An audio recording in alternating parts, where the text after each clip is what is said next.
Say it loud, say it clear. Refugees are welcome here. Say it loud, say it clear. Refugees are welcome here. Say it loud, say it clear. Refugees are welcome here. Say it loud, say it clear. Refugees are welcome here. Say it loud, say it clear. Refugees are welcome here. Say it loud, say it clear. Refugees are welcome here. And if any of you have been watching the news, you will have seen with utter horror the way they are talking about nuclear war so casually. And I didn't think we'd have to do it, but we have to remind them that we don't want a nuclear war. So when I say 1, 2, 3, 4, you say we don't want a nuclear war. And we know that at every stage they have tried to block diplomatic efforts. So we want to say, when I say 5, 6, 7, 8, you say ceasefire now before it's too late. 1, 2, 3, 4. We don't want a nuclear war. 5, 6, 7, 8. Ceasefire now before it's too late. 1, 2, 3, 4. We don't want a nuclear war. 5, 6, 7, 8. Ceasefire now before it's too late. 1, 2, 3, 4. 5, 6, 7, 8. 1, 2, 3, 4. 5, 6, 7, 8. 1, 2, 3, 4. 5, 6, 7, 8. 1, 2, 3, 4. 5, 6, 7, 8. 1, 2, 3, 4. 5, 6, 7, 8. So the last chant I'm going to do before I fully lose my voice, and before we have some excellent speakers who are going to join us on the stage, in case there is any doubt, because the media are trying to portray us as those who don't have solidarity with Ukraine, we are standing here in solidarity with the people of Ukraine. Let me make some noise.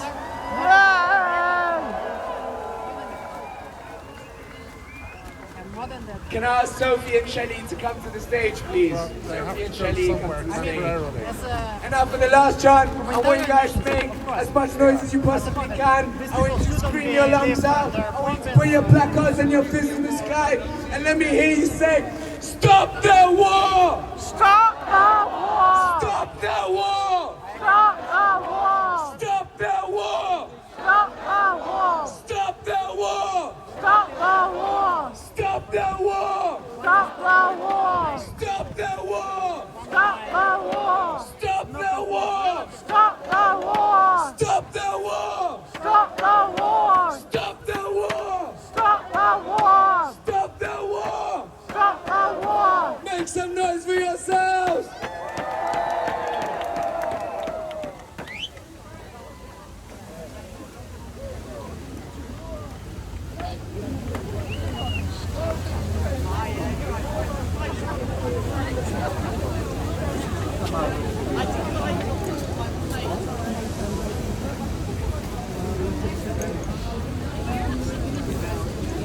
Today is a global day of action demanding peace in Ukraine. You are not the only ones taking to the streets today, but you are one of 50 protests in towns and cities all across Britain. And it's not just in Britain, but around the world. Today, anti-war activists are taking to the streets in India, in Japan, in Australia, across North America and all across Europe, demanding an end to the war in Ukraine. So make some noise for yourselves and everyone around the world marching for peace today. My name's Shelley, I'm from the Stop the War Coalition, and I'm pleased to introduce our first speaker today. It's Chris Hazard, Sinn Féin MP. Chris! Excuse me, please. Excuse me, please. Many thanks to the Stop the War Coalition for the invitation to speak here today on behalf of Sinn Féin. It's always an honour to share a platform with the coalition, an organisation that has time and time again proven itself to be on the right side of history, an organisation that acts as a consistent disruptor of the establishment consensus when it comes to international affairs, and for that you should be commended always. Friends, first and foremost today we stand in solidarity with the people of Ukraine who, facing the deadly reality of Russian aggression, are fleeing their homes, seeking shelter across Europe. Anyone who has seen the pictures coming out of Ukraine cannot but help but feel deeply saddened and troubled. Families being loaded onto trains for refuge, mothers standing up to soldiers of occupation. With this in mind, I welcome the fact that the Irish government, like many European states, has lifted visa requirements. Boris Johnson and the British government must do likewise. There should be zero restrictions on refugees. We stand in solidarity also today with the growing number of protesters in Russia who oppose Putin's war. Those who, despite the repressive action of the Russian state, have come onto the streets to demand an end to the death and destruction. Their courageous call for peace should be a beacon for progressive forces across Europe to come onto the streets and demand an end to this war. Today I'm also proud to stand in solidarity with all those anti-war and peace activists across the global north who are once again slandered as stooges and painted as puppets by establishment forces. Sinn Féin remain proud to stand with you. We must join forces with peace and social movements across Europe to stop this war. Progressive forces must raise our voice for the de-escalation. We must drown out the irrational, confrontational rhetoric and threats of increased military action. And whilst the eyes of the world appear glued to the scenes in Ukraine, let us also raise our voice for those who shelter from aerial bombardment in Yemen, in Syria, in Somalia,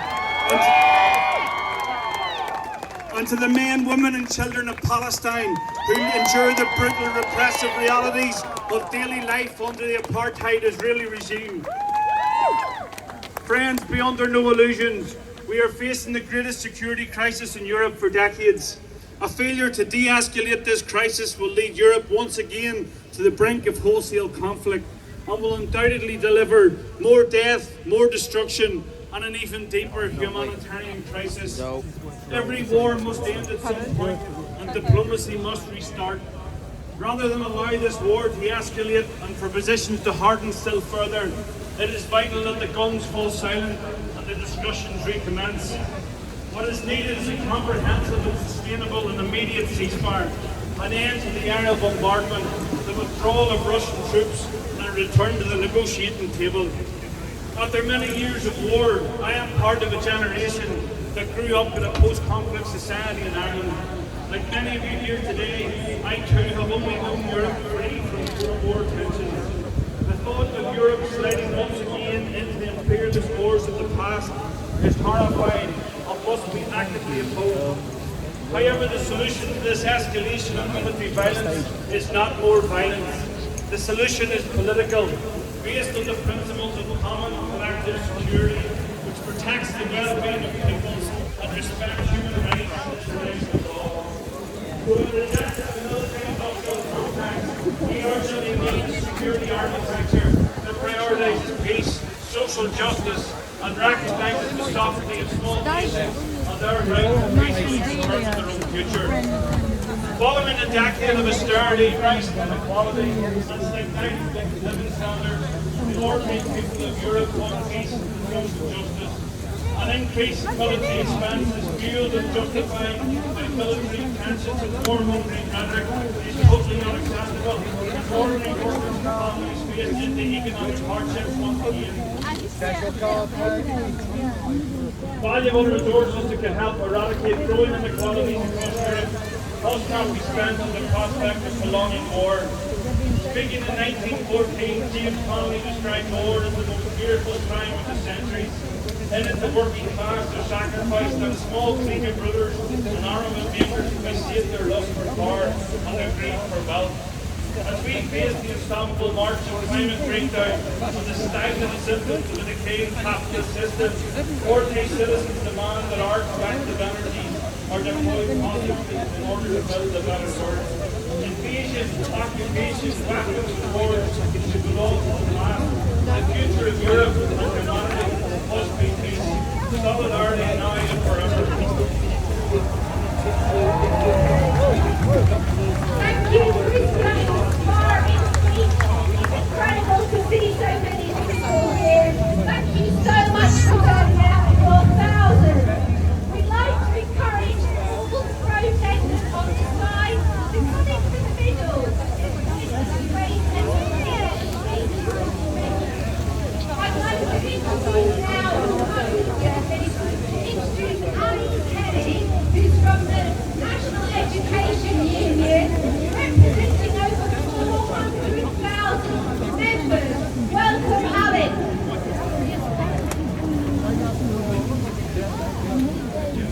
Thank you, Sophie, and thank you everyone for being here today.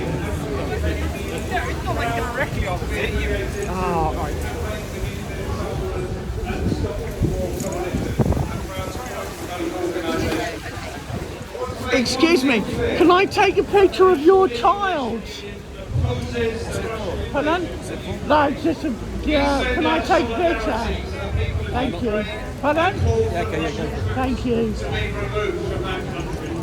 We're in favour of the self-determination of the Ukrainian people. And we want the Thank you. of all refugees from war, from the Ukrainian war, from the Syrian war, from war wherever it is, refugees are welcome here. But I also want to say this. If we're serious about peace, we have to understand the background and the context to war. And more people, I think, are asking, how did we get here? More importantly, where is the off-ramp?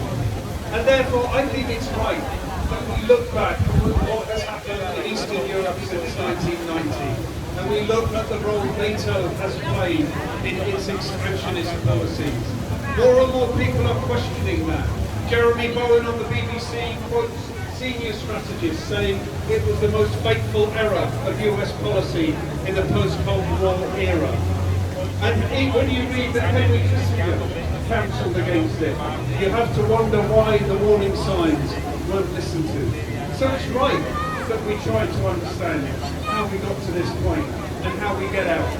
And yesterday we discussed it in our National Education Executive, and we took the position that expansion of military alliances isn't the way out of this conflict. And the involvement of NATO or UK troops would be a dangerous escalation. So part of our movement, part of the role of our movement, is to stay the hand of our government. Boris Johnson's being very quiet at the moment because he's under pressure from some quarters. He's under pressure from some quarters to send in UK troops or to establish a UK police no-fly zone. Let's be clear, a no-fly zone isn't implemented by air traffic control. It's an act of war, it's an act of aggression. And so what we have to be saying in this movement is to stay the hand of our government and say we don't want no-fly zones. We don't want UK military forces involved in the Ukraine because that would be a dangerous escalation. So we want peace and we want a negotiated peace. We may be small in number today, smaller than we've sometimes been used to. But this war is going to go on. This situation could go on for a long time. And we will have to come back here in even greater numbers to say stop the war, stop the invasion, no Russian troops out, no to NATO expansion, and no to UK military involvement in the Ukraine. Thank you very much. Solidarity to you all. What do we want? Russian troops out! When do we want it? What do we want? When do we want it? No to war! No to war! I'm now pleased to introduce our next speaker, and writer, veteran, anti-war activist Victoria Britton.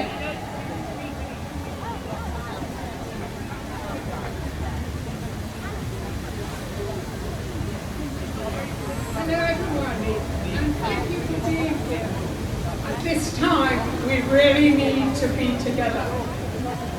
We're meeting at a moment of terrifying existential crisis, of nuclear war and climate emergency, which could annihilate all life. The war crimes of Hiroshima and Nagasaki are in all our minds. The emotion of today's tide of desperate refugees and individual suffering is visible to us all. And here too are echoes of 2014's 93 days of violent street revolution in Kyiv, which dislodged a Russian-backed Peace, as the other speakers have said, is the absolute priority. We have a worldwide peace movement, and this weekend must give it great new strength. Every day of this war, with its unmistakable nuclear threat and its massive fossil fuel consumption, intensifies those twin crises. In Britain, our military spending deepens the current shameful poverty, hunger, homelessness, which scar our country. Let's be honest, a military end to this war is unthinkable. The new Russian socialist anti-war movement wrote last week, "This war will turn Ukraine into rubble and Russia into a prison." We've seen the beginning of both these forecasts. The war can only end in negotiations, a ceasefire, the withdrawal of Russian troops, and a settlement very different from the Treaty of Versailles, where the humiliation of one country led to the rise of a despotic mass murderer and World War II. History and Western arrogance are deep in today's story. This war has been in the making for 20 years.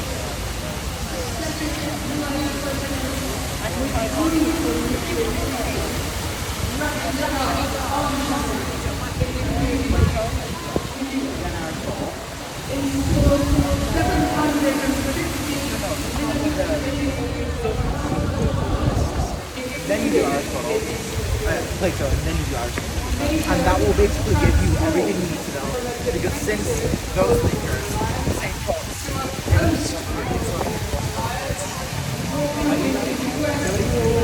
in Afghanistan, in Libya, and above all in the West, including Britain, our leaders embrace the corrupt super-rich of the New there will be a new generation we all can say what the three groups are saying, and they compete with what the are saying with another party. But both groups Austria and Vietnam. Excuse me. Excuse me. Can I take a picture of you two? Failed 20-year American war. they're really hard.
Thank you.